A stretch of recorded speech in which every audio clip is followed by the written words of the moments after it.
Buenas noches. Si tienen sus Biblias, vamos a abrirlas. Yo quiero que todos los que han venido a predicar han dicho esto. Es un honor estar aquí. Y cuando a mí me hablaron para hacer esto, yo no lo podía creer. Y dije, bueno, si es el Dr. Carlson. Yo creía que alguien me estaba haciendo una broma, pero sí era él pidiéndome que viniera a predicar. Para meternos a este texto de Eclesiastés 11:7 hasta el final del capítulo 12. Yo prediqué de esto en mi iglesia hace poco y yo lo siento muy profundo por muchas razones. En primer lugar, por dos razones. Porque yo pastoreo una iglesia muy grande donde hay mucha gente joven. Y para serles sinceros, en cuanto a qué tan jóvenes somos, en los últimos 9 años, nada más una vez he hecho un funeral de alguien que tenga más de 30 años. He hecho docenas de funerales para gente que tiene 20 y tantos o menos de 20. Y cuando estás en ese tipo de ambiente, empiezas a captar y a entender que la vida termina más rápido de lo que uno piensa.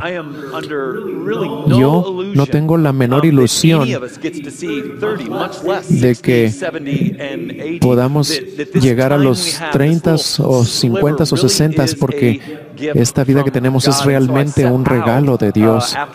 Y después de mis primeros 2 años, yo me acuerdo que tuvimos muchos bebés en nuestra iglesia y que murieron de diferentes cosas.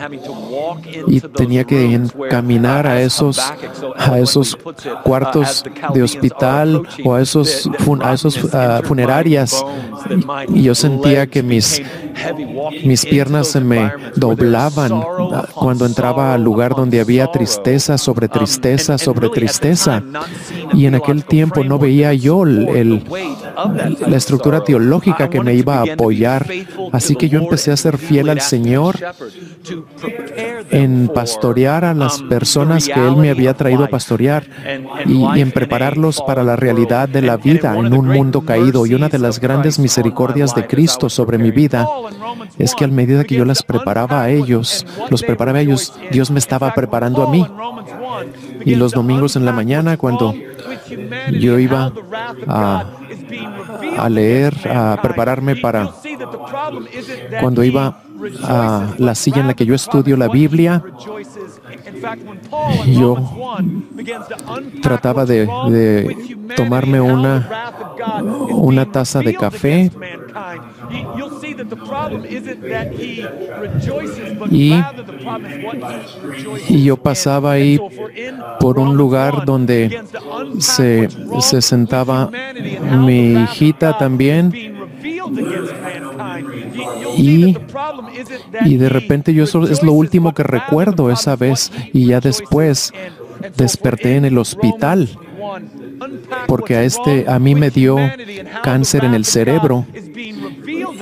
Y una de mis hijas me preguntó si me acordaba de lo que me había pasado y yo le tuve que decir pues que no, porque para nuestra familia lo que me pasó pues fue algo muy terrible.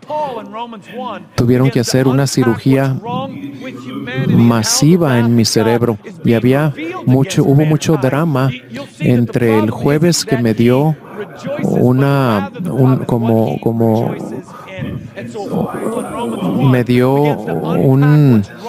como si fuera un ataque.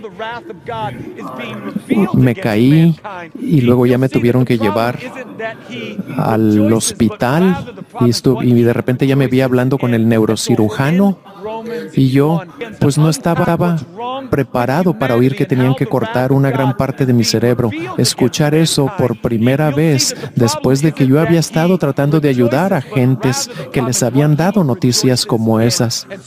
Pero recibir las noticias acerca de mí mismo, yo me sentí como si me hubieran dado un golpe en el alma, como si me hubieran dado un golpanazo en el alma, algo que yo nunca me había esperado. Yo pensaba que iba a ir al hospital y que Dios me iba a sanar y que todo iba a salir bien y que me iban a traer buenas noticias los doctores. Y yo dije, bueno, pues está pasando algo en mi cerebro, pero de seguro me van a dar buenas noticias. Bueno, cuando Dios te usa como pastor de muchas personas que están pasando por eso, y luego eres tú el que las enfrenta, ves cómo Dios es el que te estaba preparando para eso. Y cuando yo tenía preguntas, pues como que nadie me las podía contestar. Como que yo sentía que cuando le preguntaba a Dios, Él me decía, espérate a que te fortalezcas un poco más y luego hablaremos. Y Dios como que me dejó sin respuestas por 2 semanas. Y luego me dijeron después que tenía cáncer en el cerebro y que el promedio de vida que se esperaba para personas con ese tipo de cáncer era como 2 a 3 años. En 2 semanas no me dijeron nada hasta que de repente me dieron esta noticia. Y tuve que apoyarme en el cimiento fuerte que tenemos en Dios. Y yo tenía que recordarme a mí mismo que esto no sorprendió a Dios, que no lo asustó, que no lo estremeció, no lo desconcertó. Y no tenía que preguntarle, Espíritu, ¿dónde andabas? Y como que yo le quería echar la culpa al Espíritu de Dios. ¿Qué te pasó? ¿Te descuidaste o qué? Pero la verdad es que Él estaba haciendo algo en mí. Y les quiero decir algo. Yo no me sentí muy fuerte y con mucha fe desde que escuché la noticia. No, me tomó varios días el poder superar esto y esperar y el empezar a superarlo y a confiar de nuevo en el Señor. Así que cuando yo leo este pasaje, yo lo siento.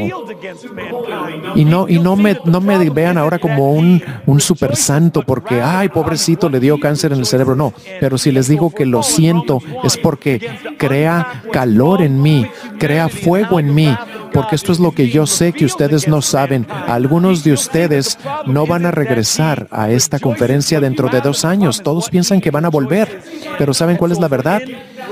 Todos podemos recibir una llamada que lo cambia todo, pero nadie piensa que va a recibir esa llamada. Así que todos aquí debemos estar conscientes de que no estamos inmunes a recibir una llamada como esas. Y sí, tus hijos también se pueden morir en un accidente, tu esposa se puede morir, le puede dar cáncer, esto puede pasar, aquello puede ocurrir, pero nadie piensa, a mí es al que me va a ocurrir. La experiencia pastoral casi siempre nos enseña que lo debemos esperar para los demás, no para nosotros. Y cuando yo leo este pasaje, el peso del pasaje, el dolor del pasaje, la pesadumbre de este pasaje, es algo hermoso, maravilloso para mí. Y yo siento que el Espíritu me guía a predicar de este pasaje. Yo siento que Dios me abraza, que el Espíritu me abraza. Vamos a leer Eclesiastés 11, versículo 9 en adelante.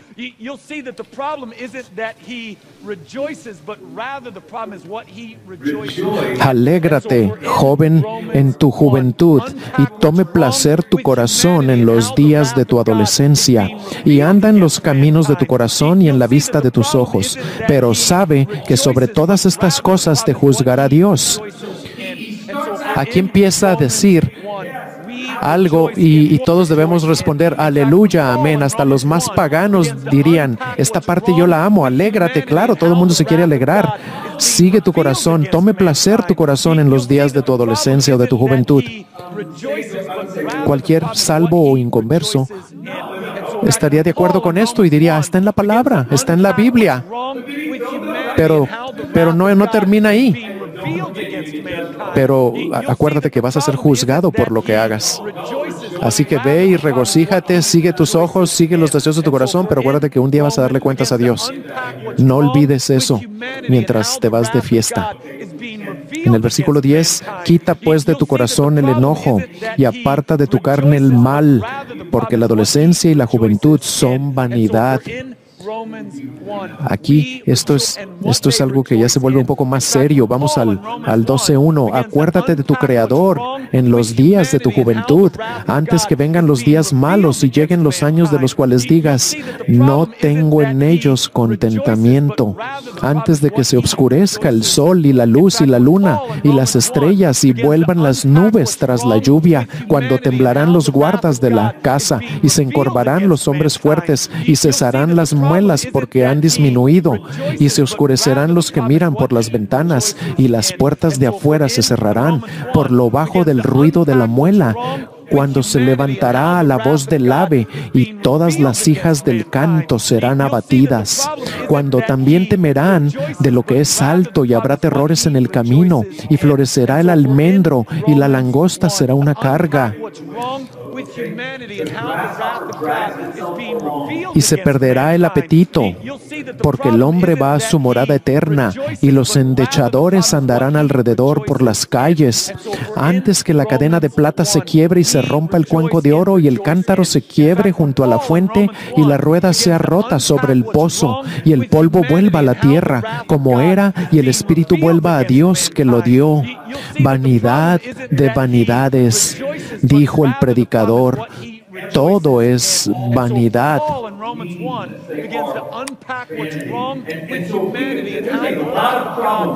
Aquí hay muchos problemas en este pasaje.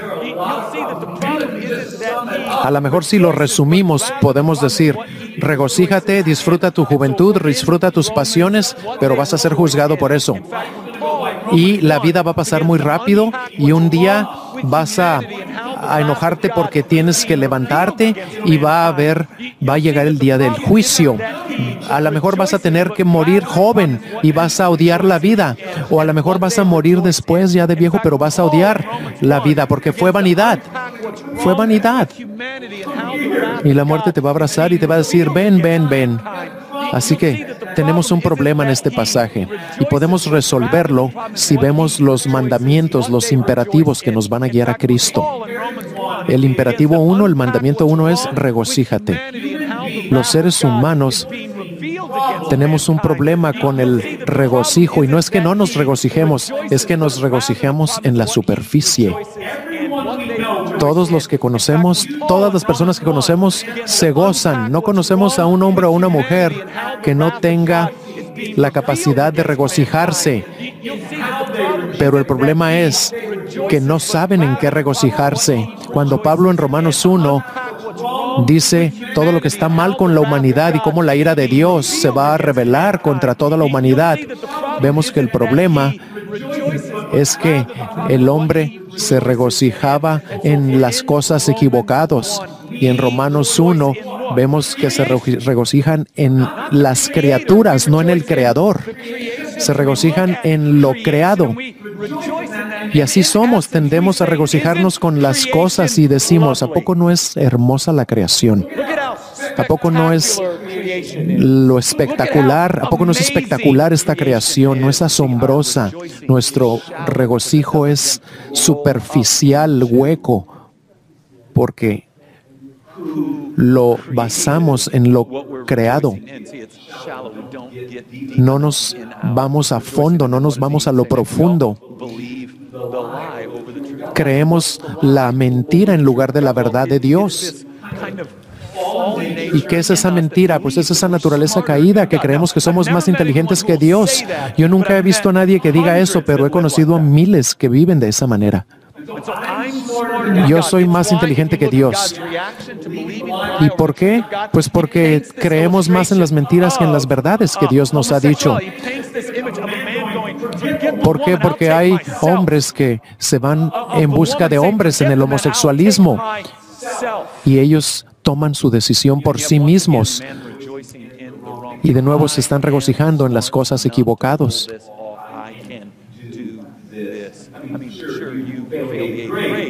Todos hemos cometido errores, o todos hemos caído en lo que dice Romanos 1, en regocijarnos en lo creado, en lugar de en lo que en Dios, que es en lo que nos debemos regocijar.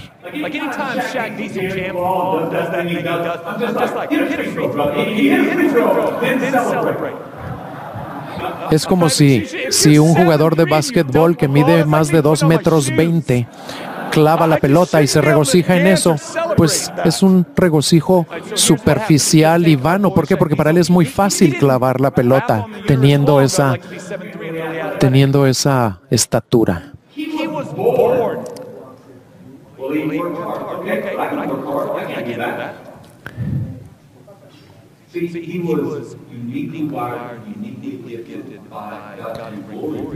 El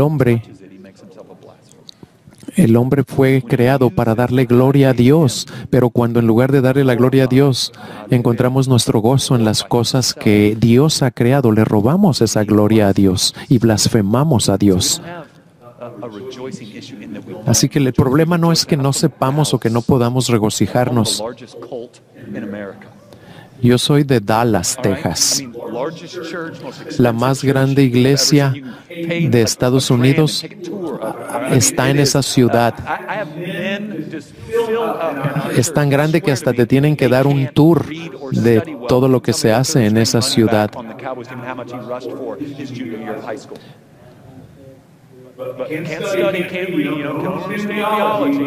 Pero, y ahí van muchas personas famosas, pero a veces pues no tienen mucho fundamento teológico. Nosotros no batallamos con regocijarnos. Todos somos expertos en regocijarnos. Ese no es el problema, sino el problema es cómo nos regocijamos. Y el problema es en qué nos regocijamos para dar honor a quien honor merece. Bueno, vamos al segundo imperativo de este pasaje. Y ahí es donde vamos a pasar el resto de este mensaje. El segundo imperativo suena como un tambor que se repite constantemente. Recuerda a tu Creador en los días de tu juventud. Recuerda a tu Creador antes de que vengan los días malos. Recuerda a tu Creador antes de que no tengas placer. Recuerda a tu Creador antes de que se oscurezca el sol. Recuerda a tu Creador. Aquí la pregunta que debemos responder es, ¿hay alguna manera de recordar que redima la manera en la que nos regocijamos? Esa es la pregunta clave. ¿Habrá alguna manera de recordar para redimir la manera equivocada en la que nos regocijamos? Porque en todo el Antiguo Testamento se nos recuerda a tu Creador. Lo que hemos visto en el Antiguo Testamento es que se nos dice que debemos recordar varias cosas acerca del carácter y de la naturaleza de Dios. Debemos recordar que Él es Dios. A través de los profetas, a través de la ley, Dios constantemente nos está diciendo, yo soy Dios, yo soy el Creador, yo empecé todo esto, yo lo voy a terminar, esta fue mi idea. Y se nos muestra en la literatura de sabiduría, en todos los pasajes, como en Job, por ejemplo. En Job capítulo 8, cuando le contestó a Job desde el torbellino y le dijo, ¿quién eres tú para que yo te tenga que preguntar? ¿Quién eres tú para hablarme a mí como si supieras? Gracias a Dios que a mí no me contestó el Señor así cuando yo le preguntaba cosas. ¿Dónde estabas tú cuando puse los fundamentos de la tierra? ¿Quién determinó sus medidas? ¿Quién estableció la piedra angular?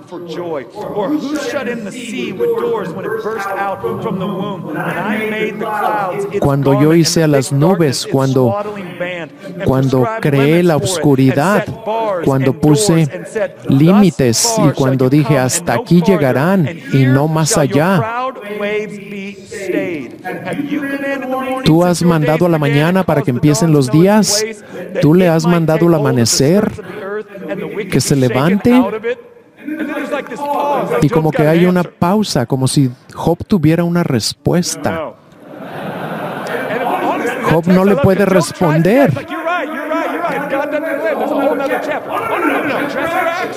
Y como que Dios le insiste, contéstame.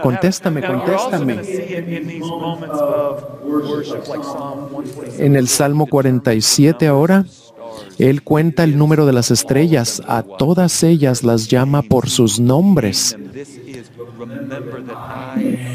Recuerda que yo no soy como tú.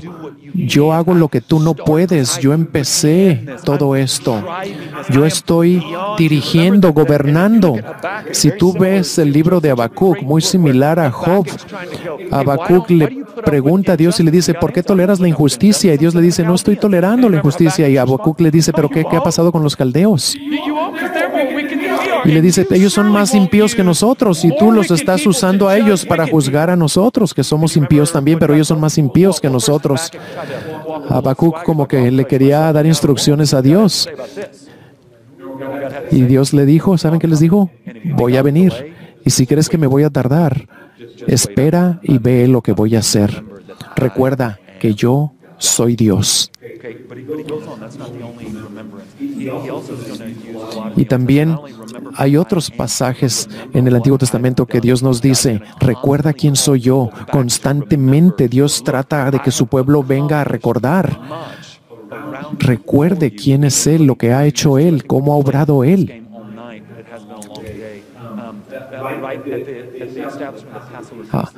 En Éxodo 12:14, Éxodo 12:14, Dios también les dice que este día iba a ser un memorial para ellos.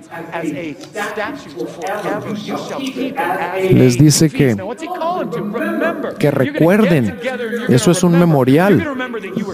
Recuerda que tú habías sido Egipto y que yo te liberé. Yo te liberé cuando tú eras esclavo en Egipto. Tú no te sacaste a ti mismo de Egipto. Yo te saqué. Yo envié las plagas. Yo mostré mi poder y mi gloria sobre el orden creado. Yo maté a los hombres de Faraón. Yo te hice pasar por el Mar Rojo. Yo te saqué y yo quiero que recuerdes que yo soy el que pasó por alto la muerte de tus primogénitos. Yo te liberé para traerte a la tierra que le prometí a tus padres. Eso lo vemos también en Josué 4. Eso lo vemos también en Josué capítulo 4, cuando los iba a meter a la tierra prometida. Y le dijo que de acuerdo a las tribus, esto iba a ser una señal para ellos. Le vas a decir a tus hijos cuando te pregunten, ¿qué significan estas piedras? Les responderás que las aguas del Jordán fueron divididas delante del arca del pacto de Jehová. Cuando ella pasó el Jordán, las aguas del Jordán se dividieron y estas piedras servirán de monumento conmemorativo, de recordatorio a los hijos de Israel para siempre. Y tienes que recordar que yo nunca te abandoné, que siempre fui fiel a mí mismo y yo actué en tu favor. Así que hay muchos recordatorios a lo largo de todo el Antiguo Testamento. Y yo estoy haciendo esto, les dice Dios a Israel, para que nunca te olvides que yo soy el Todopoderoso. A veces nosotros creemos que porque somos fieles las cosas van a salirnos bien. Y el mensaje que Dios tiene para su pueblo desde el principio es, yo voy a hacer esto porque yo soy grandioso, porque yo soy espectacular. Les voy a mostrar qué tan espectacular soy. Los voy a usar a ustedes. Vean mi poder fluir a través de ustedes y ustedes pueden creer las mentiras del enemigo a veces. Pero la razón de que los esté usando a ustedes es tan espectacular como las demás cosas que he hecho. Yo voy a dejar que ustedes participen en lo que yo estoy haciendo y que se trata de mí y de mi gloria. Yo soy fiel, yo no abandono a mi pueblo. Y otro tipo de recordatorios que vemos en el Antiguo Testamento es que Dios quiere que su gente recuerde sus mandamientos y que recuerde que sus mandamientos son los que nos guían a la vida. Los mandamientos de Dios son para alinearnos con la manera en la que se vive en este mundo. Quiero dejar claro siempre con mi gente, con las personas que no tienen mucho trasfondo en la iglesia, que Dios no está en el cielo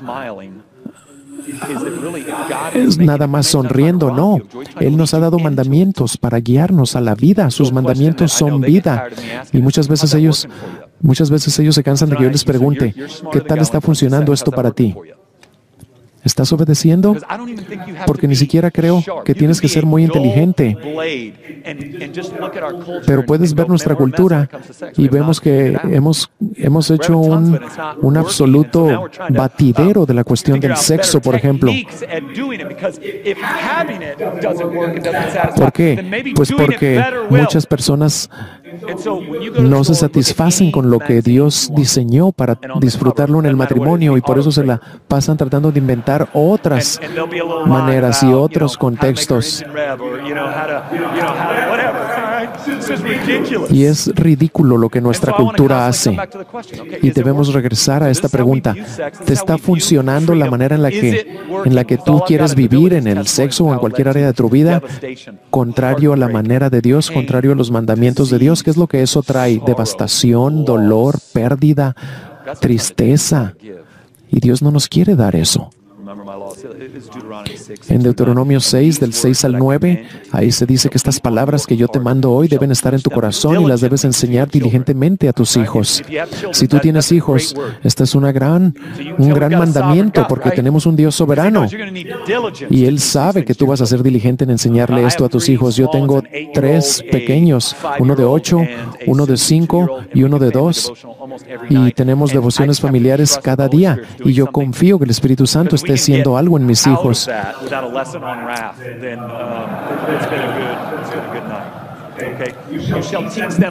Debes enseñárselas a tus hijos. Debes hablar de ellas cuando te sientas, cuando caminas en el camino, cuando te acuestas y cuando te levantas. Y las debes atar en tu cabeza y las debes poner entre tus ojos y escribirlas en los postes de tus puertas. Recuerda mi ley, recuerda mi ley, recuerda mi ley. ¿Por qué? Porque si recuerdas mi ley y practicas mi ley, vas a ver qué tan grandioso y hermoso soy y cuánto te quiero bendecir y cuánto quiero guiarte a que todo lo que hagas sea para mi gloria y para tu gozo en última instancia. Me encanta ver cómo Dios le habla a su pueblo en Números 15. En Números 15, Dios también. Números 15, 29. Recordarás todos los mandamientos del Señor para hacerlos y no para seguir tu propio corazón y tus propios ojos, a lo cual estás inclinado a hacer. Qué tremendo, ¿verdad? Porque como que el Señor dice, tendemos a adulterar con nuestros propios corazones, en nuestros propios corazones. Así que vas a recordar de hacer todos mis mandamientos y serás santo al Señor. Eso se estaba estableciendo desde el Antiguo Testamento. Esta idea de recordar a Dios. Porque recordar a Dios va a redimir nuestro gozo. Jesús, Dios en la carne, va a aparecer en la escena y como el Dr. Moller nos dijo en la primera de las conferencias en Juan capítulo 5 y en Lucas 24, Jesús les va a decir, todo aquello que se escribió hablaba de mí, la Pascua era de mí, el nuevo pacto que se menciona es el pacto que habla de mí. Y cuando Él rompió el pan y dio gracias, dijo, este es mi cuerpo, el cual es entregado por ustedes. Hagan esto en memoria de mí. Nos metemos a este ritmo del Evangelio desde el Antiguo Testamento. Continúa en el Nuevo Testamento. Nosotros estamos en ese ritmo todavía. Recordar de una manera correcta va a redimir nuestro gozo. Porque tu gozo ha sido roto y debemos de recordar correctamente lo que Dios nos dice para redimir ese gozo. Y entonces nos vamos a regocijar en lo que Dios quiere que nos regocijemos, en lugar de permanecer en la superficie, en las cosas vanas. Y Pablo toma esto y corre como un corredor olímpico en Primera de Corintios y dice, cada vez que tomen esta copa y coman este pan, proclamamos la muerte del Señor hasta que Él regrese. Y ahí está hablando de la institución de la Cena del Señor. Señor. Y nos está diciendo, no olviden lo que Cristo les dijo que no olvidaran. Y uno de los aspectos más de mis favoritos de lo que Pablo enseña una y otra vez es que Pablo amaba predicar el Evangelio no solo en lugares muy lejanos, sino que se lo predicaba constantemente. ¿A quién? A los cristianos. Una y otra vez les proclama a las personas que ya saben quién es Cristo, que no se olviden, porque a todos estamos propensos a olvidarnos, a apartarnos, a desviarnos, porque somos criaturas con esa tendencia. Y a veces asumimos que ya sabemos y que recordamos. Y a lo mejor ustedes no son así, porque muchos de ustedes van al seminario y tal vez no sean así. Romanos 13. Quiero que sepan, hermanos, que yo quise ir a ustedes muchas veces. Romanos 15, perdón. Y yo quisiera ir a ustedes para cosechar algún fruto entre ustedes como en el resto de los gentiles. Eso es un texto interesante. Quiero que sepan, hermanos, que yo quiero cosechar algún fruto en ustedes. Él les está diciendo que quería desempeñar un papel en ellos para que ellos crecieran en el conocimiento de Cristo. Porque estoy bajo obligación tanto a los judíos como a los gentiles, como a los bárbaros. Algunos de ustedes tal vez tienen a personas más insensatas que sabias en sus iglesias, pero hay varias cosas que aquí podemos aprender. Cuando conozco a muchos pastores, nadie quiere, por ejemplo, ser como el ministerio que tuvo Moisés, dando vueltas en el desierto por 40 años con gente que se quejaba mucho. Y ¿se acuerdan? Y luego cuando llegó a la tierra prometida, Dios le dice, no vas a entrar, te vas a morir. Y Josué es el que los va a meter. A todos nos gusta la teología de Pablo, pero a nadie nos gusta el dolor de Pablo, todo lo que Pablo sufrió. Eso es muy doloroso. Y se requiere también mucho estudio. Primera de Corintios 15, 1 al 4. Les recuerdo, hermanos, les recuerdo, hermanos,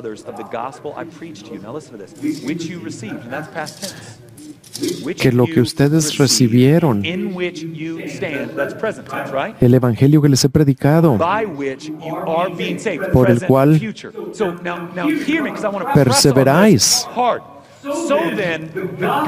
el evangelio que les he predicado y que nos ha imputado la justicia de Jesucristo.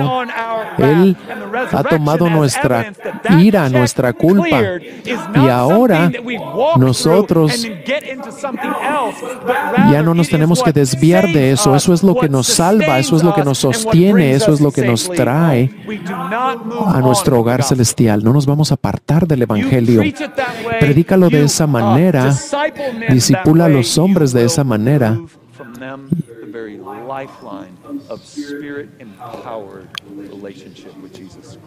y ellos siempre tendrán una relación directa con el Señor Jesucristo.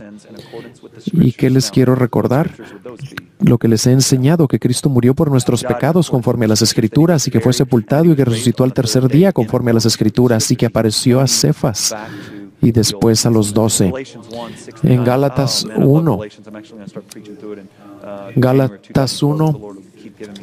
del 6 al 9, ahí les dice, estoy asombrado, maravillado de que tan pronto os hayáis alejado del que os llamó por la gracia de Cristo para seguir un evangelio diferente. No que haya otro, sino que hay algunos que os perturban y quieren pervertir el evangelio de Cristo. Mas si aún nosotros o un ángel del cielo os anunciare otro evangelio diferente del que os hemos anunciado, predicado sea anatema. Como antes hemos dicho, también ahora lo repito, si alguno predica diferente evangelio del que habéis recibido, sea anatema. Aquí tenemos como una sección de la dimensión del monte Everest, donde Pablo les muestra que es un predicador verdadero del evangelio y les quiere hacer una pregunta. Y les pregunta, ¿cómo es que vinieron al reino? ¿Por hacer algo, por hacer buenas obras? ¿O porque el Espíritu de Dios les dio vida? Les dio vida en Cristo Jesús. Y después de que fueron salvos de esa manera, ¿ahora van a querer ser perfeccionados por medio de la ley? Porque yo he sido crucificado con Cristo. Y la vida que ahora vivo, la vivo en la fe del Hijo de Dios, el cual se entregó a sí mismo, me amó y se entregó a sí mismo por mí. Efesios también nos presenta una visión cósmica del Evangelio. Es un texto espectacular. Filipenses 1, del 12 en adelante. Yo nunca he conocido a un hombre tan libre como Pablo. Si le dices, te voy a matar, él dice, muy bien, ya me quería ir a casa, ya me quería ir a mi hogar celestial. A él no lo puedes afectar, te vamos a azotar. Bueno, muy bien, voy a participar de los sufrimientos de Cristo, azótame. Te vamos a poner en la prisión, voy a convertir a todos tus guardias y me van a dejar ir libre. Era un hombre que no le podías hacer nada. ¿Cómo puedes tocar a un hombre así? Porque él continuaba regresando al Evangelio una y otra vez. Y en Filipenses 1, ¿se acuerdan? Aquí estaba en la prisión y eso hizo que pudiera predicarle a otros ahí en la prisión. Todo lo que él hacía era impulsar el Evangelio, avanzar el Evangelio. Y lo que yo más admiro en él es que quiere siempre proclamar el Evangelio, y por el Evangelio hacía todo lo que él hacía. Así que tenemos estos grandes textos de las epístolas paulinas. Tenemos una teología cristológica muy clara donde nos dice todo lo que Cristo es y lo que Cristo hizo y lo que ha logrado. Si has sido bautizado en esto, si ya crees, entonces vamos a ver el matrimonio y los hijos y la iglesia y la vida desde esa perspectiva de lo que ahora eres en Cristo. Pero si yo te hablo de lo otro sin hablarte del Evangelio, entonces no puedes lograr esto de lo que te voy a hablar. Ahora, cuando recordamos lo que se nos ha mandado, entonces nuestro gozo va a ser redimido y nos vamos a poder ir más profundo. Vamos a ver otras cosas de las que nos tenemos que regocijar en Eclesiastés. En 11:9 de Eclesiastés, alégrate, joven, en tu juventud y tome placer tu corazón en los días de tu adolescencia y anda en los caminos de tu corazón y en la vista de tus ojos. Pero sabe, si yo me puedo regocijar recordando lo que Cristo ha hecho por mí, recordando lo que ha comprado para mí, si estoy realmente consciente, espiritualmente consciente de todo lo que Él ha hecho por mí en su vida perfecta, en la cruz, en su resurrección, y tienes que tener cuidado,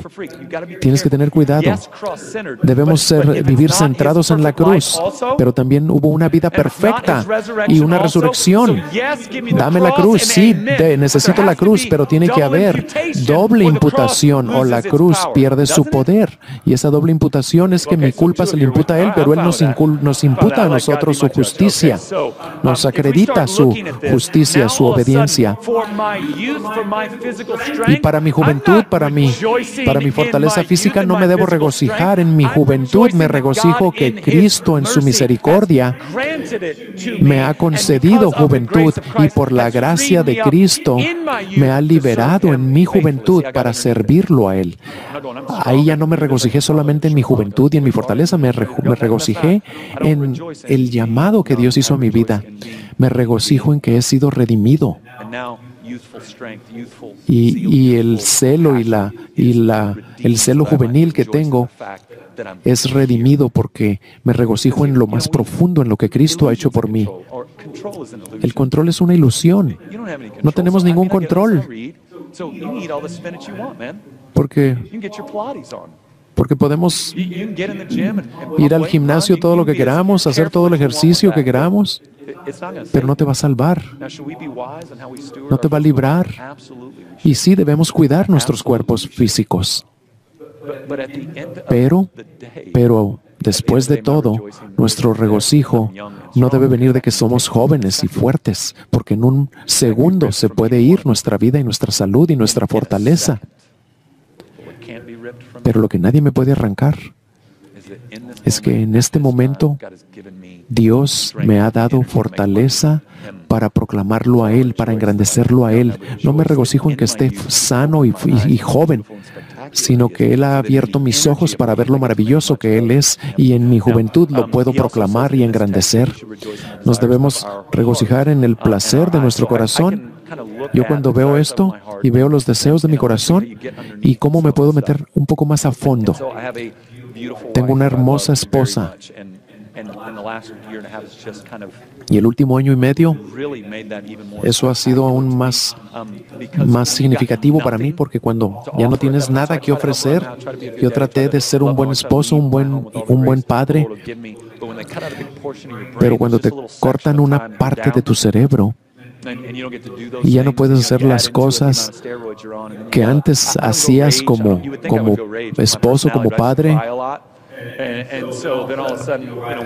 De repente yo había estado fuerte y ahora pues ya no puedo hacer cosas, y llega mi hija y se pone a llorar allá a mi lado.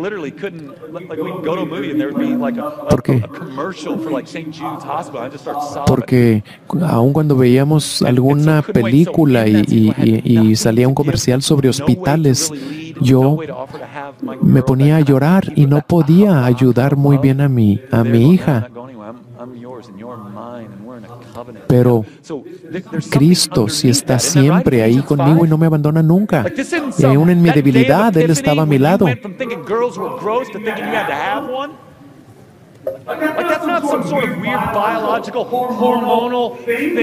Cuando nosotros crecemos y sentimos que necesitamos unir nuestras vidas a otra persona, eso no es nada más un impulso hormonal, sino que es un llamado de Dios al hombre.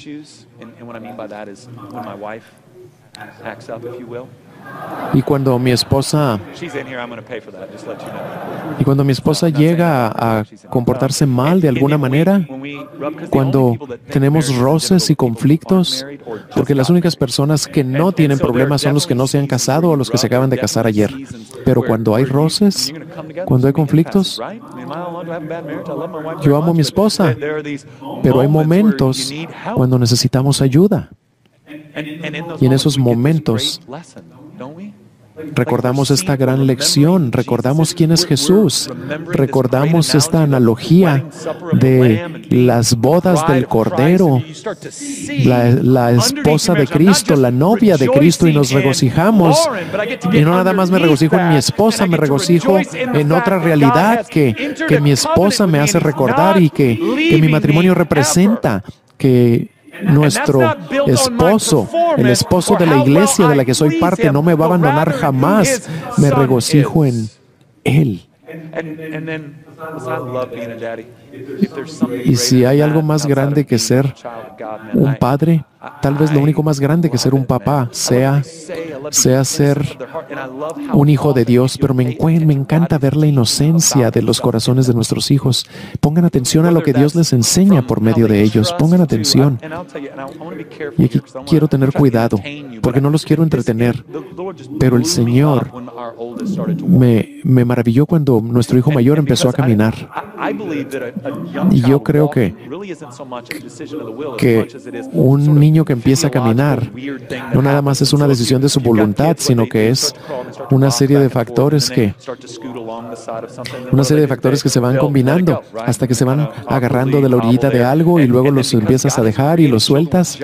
Y Dios los ha creado con cabezas grandotas y cuerpos pequitos. Y ahora el niño agarra vuelito y empieza a caminar, porque él sabe que cuando la cabeza ya la tiene para adelante, tiene que dar un paso, porque si no da el paso se va a caer de frente, de boca. Pero ¿qué somos nosotros cuando empiezan a caminar? Nosotros nos asustamos y decimos, ¿qué le va a pasar? ¿Qué le va a pasar? Porque él dio 2 pasitos. Por primera vez. Tenemos muchos niños en nuestra iglesia. Tenemos una iglesia de gente joven. Y nunca he visto a un papá. Nunca he visto un papá que su niño dio 3 pasos y se cayó y su papá le haya dicho, idiota. ¿Lo hiciste en serio? Y que le voltee a decir a su esposa, mira, esto viene del lado de tu familia. Claro que no. Claro que no. Eso sería algo totalmente ridículo. Nosotros celebramos que haya dado 3 pasos. Y cuando él empezó a caminar, ya tenía como 1 año, 3 meses. Y yo lo empecé a ver caminar. Pasito a pasito se caía. Y a mí me daba un gran gozo en los pasitos que ella tomaba. Y yo la levantaba y la besaba y le decía, vente, vente otra vez. Y le decía a mi esposa, tráete la cámara, tráete la cámara. Ahora ya no necesito traer la cámara porque traigo el teléfono o el iPhone o lo que sea. Y siempre celebrábamos que ella daba unos pasitos y nunca nos enojábamos porque ella se caía. Sabíamos que ella estaba empezando y que iba a mejorar y mejorar y mejorar hasta que iba a aprender a correr y que iba a tener sus piernas fuertes para correr y para subir árboles y subir escaleras. Así somos nosotros con Dios. Nosotros debemos celebrar nuestros pasos. Dios celebra esos pasitos que damos. Y a veces se nos olvida el Evangelio y no lo recordamos lo suficiente. Es una puerta por la que pasamos a otras cosas, a otra dimensión. Y tenemos gracia suficiente para saber que cuando cometemos un error, Dios todavía nos ama. Y la clave para ver si hemos entendido el Evangelio es cuando fallamos, cuando fracasamos. ¿Qué hacemos? ¿Qué hacemos? ¿Nos levantamos y vamos a tratar de hacer las cosas bien antes de venir al trono de Dios? ¿O nos levantamos y vamos directamente al trono de Dios sabiendo que aún somos aceptados? Y a pedir ayuda. Y no es que Dios tenga un problema con nosotros cuando hacemos nuestras peores errores. ¿Saben también cuándo es cuando tenemos un problema con Dios? Cuando hacemos las cosas bien, porque ahí tendemos a creer que nos hemos ganado algo con Dios, que nos hemos ganado más aceptación. O cuando voy y comparto el Evangelio con un vecino. O cuando voy al gimnasio y ahí le comparto el Evangelio a alguien. En esos días es cuando podemos ser más ofensivos a nuestro Señor Jesucristo, porque creemos que hemos merecido su amor, su aceptación, su bendición, que nos hemos ganado algo.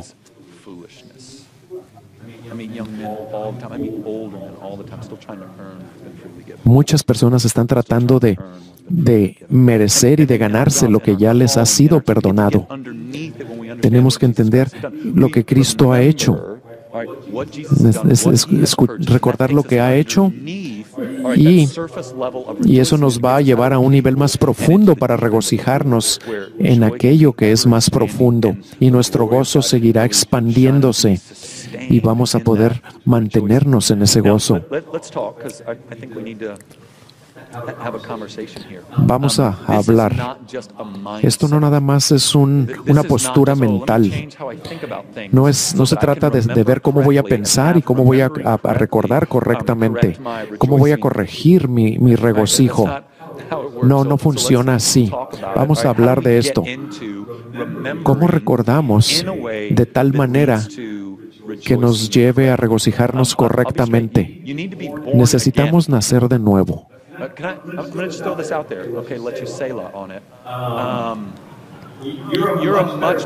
Tú vas a ser un mejor pastor si eres salvo que si no eres salvo. Espero que eso no batallen para comprenderlo. Eres un mejor pastor cuando comprendes el mensaje no solo en tu cabeza, sino cuando has sido transformado por el Espíritu Santo. No cuando has sido conformado a un patrón de religión. ¿Les puedo ser honesto con mis temores?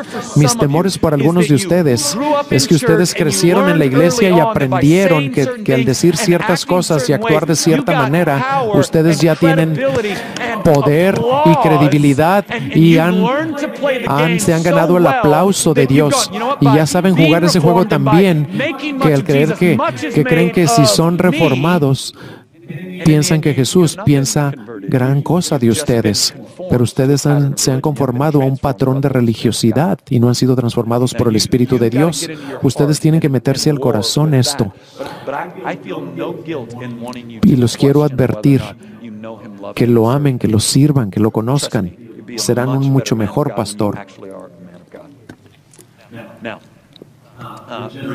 Súbele.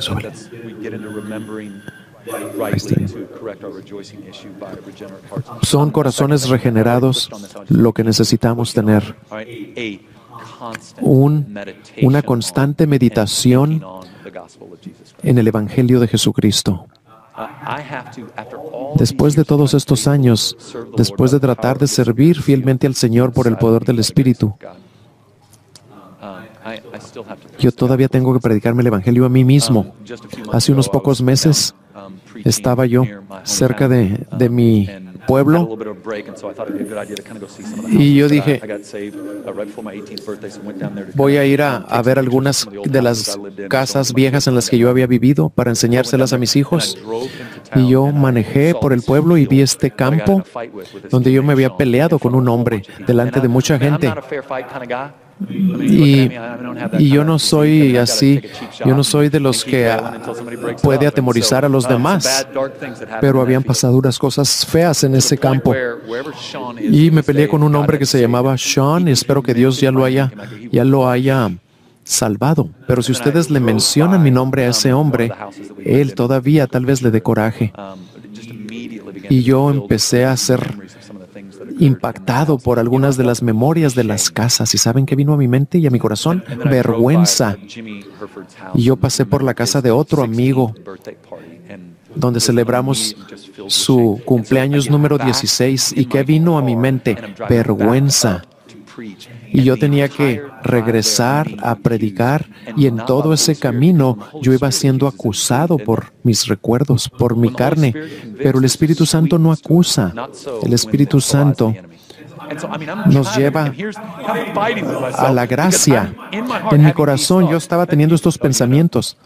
Así que vas a hablarles del hombre de Dios. Tú eres un hombre de Dios. ¿Y tú quieres que ellos sean como tú? ¿Qué crees que piensa Sean, con el que me peleé sobre tu evangelio? ¿Crees que la mayoría de tus amigos de la preparatoria, qué van a pensar de tu evangelio? Yo voy a predicar sobre creer el evangelio y yo estoy batallando conmigo mismo porque no lo podía creer yo mismo. La promesa del pacto y de la sangre de Dios, el conocimiento de la palabra de Dios, me ayudaron a vencer aquella obra que el enemigo estaba haciendo en mi corazón.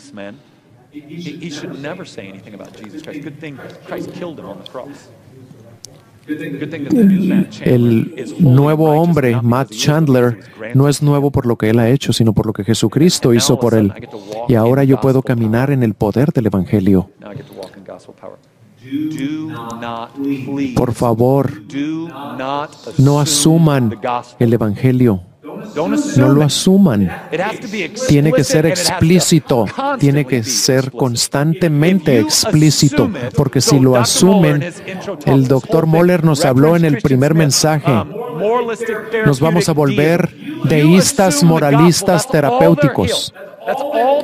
Todo lo que ellos oyen es no hagas esto, no hagas aquello, no vayas para acá, no vayas para allá, pero no entienden que su justicia se compra con sangre. No asuman el Evangelio. Nosotros bautizamos a muchos jóvenes de 20 y tantos años. Y siempre me dicen yo crecí en la iglesia y nunca escuché el verdadero evangelio. Y yo les preguntaba, ¿y tú tomabas notas cuando estabas en el ministerio de jóvenes? Y me dicen que sí. Y me dicen, sí, pero nunca lo escuché, nunca escuché el evangelio. Y hay muchos jóvenes ahora que les dicen, no te emborraches, no tengas sexo y no escuches música secular. Y eso es lo que consideramos que es la santidad. Y son los jóvenes llamados a la santidad, claro, pero es imposible fuera del poder del Espíritu Santo para regenerarnos. Y aún si ellos no tuvieran sexo y no se emborracharan con cervezas y no escucharan a ninguna música secular, eso no los redimiría. Eso los volvería nada más nerdos. Haz el evangelio explícito, háblalo explícitamente. ¿Por qué? Porque la gente no se cansa de escuchar el verdadero evangelio. Y otra manera de recordar para que se redima nuestro gozo. Debemos meditar en el evangelio y también tenemos que caminar por el Espíritu y no por la carne. En Gálatas, debemos andar por el Espíritu y no por la carne. Yo quiero permanecer bien sintonizado con mis afectos, porque si ya no me maravillo, si ya no me abruma, si ya no me agita el hecho de que Dios en su misericordia me salvó. Yo tenía un plan para mí, pero no era su plan. Él vino. Yo me moví de California a Texas y tenía un locker enseguida de un jugador de fútbol que me dijo, necesito hablar contigo acerca de Jesucristo. Y no me dijo, ¿te gustaría oír hablar de Jesucristo? Él nada más me dejó escoger el lugar. ¿Dónde quieres tener la conversación? Porque la vamos a tener. ¿Quieres que vayamos después de la práctica? Yo quiero mantenerme sintonizado con el hecho de que Él me salvó.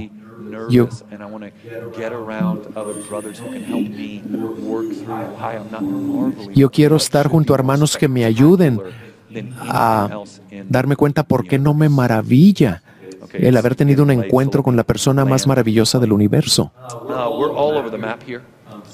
Algunos de nosotros somos jóvenes y nos sentimos jóvenes, otros estamos en la altitud crucero y ahí vas a durar en esa altitud crucero por un tiempo y algunos ya vamos de bajadita.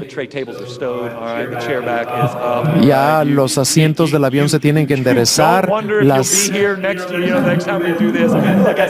las charolas del asiento de enfrente se tienen que subir y que a lo mejor algunos no van a regresar a la siguiente conferencia, pero quiero que escuchen esta realidad. Estamos ahora mismo varias horas más cerca de estar frente a nuestro Padre o juez, más 2 horas o varias horas más cerca que cuando entramos a este auditorio. Y me pregunto, ¿cómo estás llevando a cabo ese gozo, ese regocijo? ¿Cómo te estás regocijando? ¿Lo estás haciendo bien? ¿Estás recordando de tal manera que tu gozo se va hasta abajo, por abajo de lo que la mayoría de la gente usa para regocijarse, por lo que Cristo ha hecho por ti? ¿Te estás regocijando por lo que los Colosenses menciona como sombras? ¿O te estás regocijando porque tu Padre Celestial es espectacular? Estás viendo todas esas áreas de tu vida y esas están agitando en ti una pasión por la misericordia de Dios. ¿O es tu regocijo muy hueco, muy superficial? ¿Estás en la alberca para los niños o estás en el océano? Mi esperanza es que tú conozcas las aguas profundas. Mi esperanza es que el Espíritu Santo invada tu corazón para que lleve tu atención a lo que Él es y a lo que Él ha hecho. porque ese es el fundamento firme, el fundamento inconmovible. Y así es como tú vas a volverte un hombre inmovible. Así es como tú te vas a regocijar aún en circunstancias inconcebibles como cáncer o como cualquier otra cosa, y vas a decir: Señor, tú logra lo que tú quieras lograr. Vas a recordar en qué es en lo que nos debemos regocijar. No te regocijes nada más en que estás joven o en que tienes dinero porque tienes dinero o que tienes una esposa. Regocíjate no solo en tus hijos porque tienen salud o porque están haciendo lo que tú les dices. No te regocijes porque tienes un carro bonito o una casa bonita.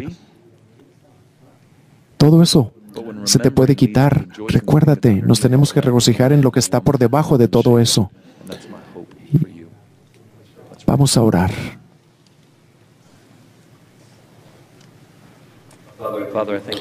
Gracias, Señor, por nuestro tiempo aquí juntos, y oramos en el Espíritu para que tú dejes que estas semillas caigan en buena tierra, que las protejas de que no se las arrebate el enemigo, que las protejas